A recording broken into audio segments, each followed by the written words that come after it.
A ceremony has been held in Nagasaki to mark the 80th anniversary of the United States dropping a second atomic bomb on the Japanese city. The occasion was marked with twin cathedral bells ringing in unison for the first time since the bombing on the 9th of August 1945.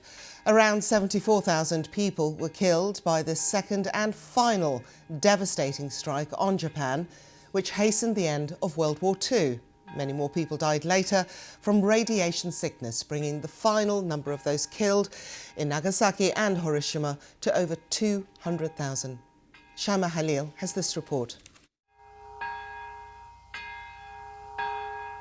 At 11:02 Japan time, Nagasaki fell into silent prayers as the peace bell tolled, marking the moment the US dropped an atomic bomb on the city, the second to hit the country.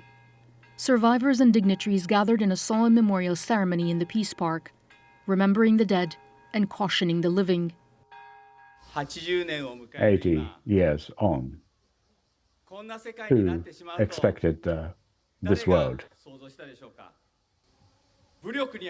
This fight must end now, immediately. No more Hiroshima, no more Nagasaki, no more wars. The atomic bomb, codenamed Fat Man, was bigger and more powerful than the one dropped on Hiroshima 3 days before. It wiped out whole communities in seconds, killing tens of thousands instantly, with thousands more suffering from the effects of toxic radiation. Japan is the only nation to have experienced the devastating impact of nuclear warfare. It hastened the country's surrender and the end of the Second World War. But for people here, this is not just about the past. Being in a place like this really makes me wish for a more peaceful world, especially with all the wars and crises that are going on right now.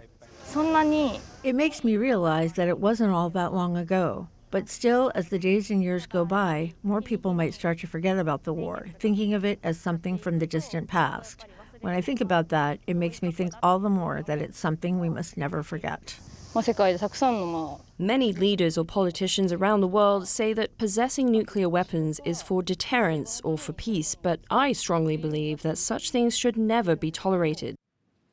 Last year, a group representing survivors of the atomic bombings of Hiroshima and Nagasaki won the Nobel Peace Prize for their efforts to abolish nuclear weapons, many expressing deep concerns about the ongoing wars in Gaza and Ukraine and the proliferation of nuclear armament. 80 years ago, victims begged for water as their skin burned. At the ceremony, water offerings were made in a show of respect to those who perished in nuclear fire. Events ended with a song by school children, a message of peace from a city that rose from the ashes of nuclear war. Shaima Khalil, BBC News, Tokyo. Now, the use of atomic weapons played an important role at the end of World War II, at a tremendous human cost, though. Today, Hiroshima and Nagasaki are bustling cities. Our science correspondent, Esme Stallard, explains why the cities were able to rebuild after facing the effects of radiation. Why is it safe to live in Hiroshima and Nagasaki today? Both Japanese cities were destroyed by atomic bombs near the end of the Second World War. So how are these cities thriving today? The bombs are made from the chemicals uranium and plutonium. A small amount of these reacting is all it took to create colossal radioactive blasts.